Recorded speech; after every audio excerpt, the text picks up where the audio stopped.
Assalamualaikum warahmatullahi wabarakatuh. Kembali lagi dengan saya Ande Sofiani. Pada kesempatan kali ini saya akan menyampaikan terkait dengan bagaimana menentukan visi guru.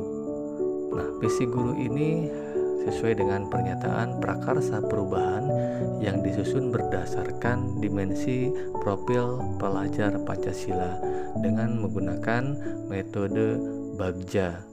Nah, metode Bagja ini sudah kami pelajari di modul-modul sebelumnya.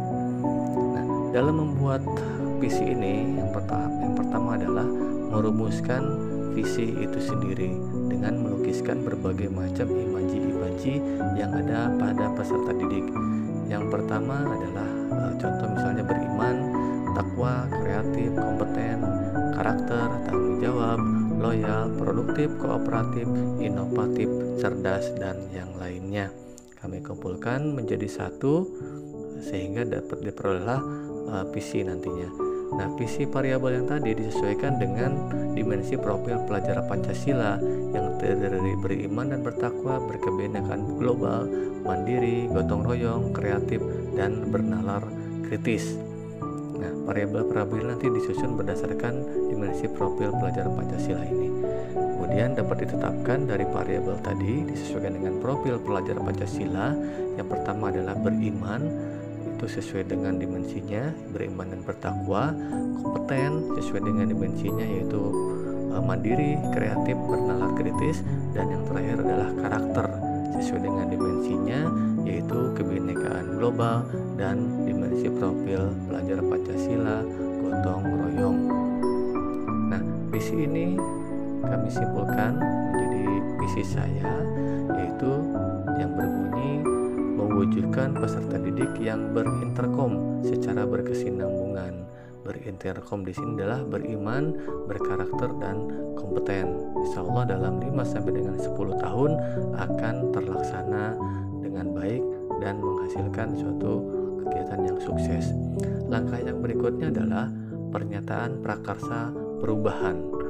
Itu gambaran upaya nyata dalam meningkatkan kualitas pembelajaran, di mana variabel pertama itu beriman dengan prakarsa perubahannya menyelenggarakan kegiatan pembiasaan yang religius. Kemudian berkarakter, yaitu menguatkan seluruh dimensi profil pelajar Pancasila dengan pembiasaan-pembiasaan karakter. Dan yang terakhir kompeten, yaitu menerapkan pembiasaan saintifik dengan mengaktualisasikan kompetensi dengan mengikuti berbagai kompetensi yang dilaksanakan. Langkah yang berikutnya adalah tahapan Bagja atau tahapan dengan menggunakan metode, yaitu mewujudkan prakarsa perubahan, di mana perubahan yang sudah kami pelajari adalah B, yaitu membuat pertanyaan, A, ambil pelajaran, G, gali mimpi, J, jabarkan rencana, dan yang terakhir A, yaitu atur eksekusi. Itulah 5 tahapan Bagja. Nah, setelah itu kami coba bagaimana merencanakan perubahan sesuai dengan tahapan tersebut. Dalam mewujudkan berinterkom secara berkesinambungan, B yang pertama adalah buat pertanyaan atau define. Apa yang harus saya lakukan untuk mewujudkan peserta didik yang berinterkom? Nah, di sini ada daftar tindakan, ada 3 daftar tindakan, yaitu dengan menggunakan pembelajaran, melakukan praktikum, dan mengapresiasikan kompetensi yang ditujukan peserta didik. Pembelajaran, praktikum, dan apresiasi. Kemudian tahapan yang kedua adalah tahapan A atau ambil pelajaran. Dalam hal ini discover.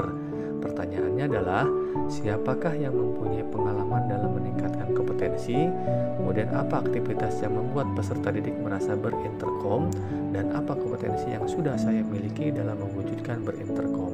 Ada tindakan, yaitu pertama survei, yang kedua praktik sederhana, dan yang ketiga melakukan refleksi untuk mengenal potensi saya dalam menemani peserta didik.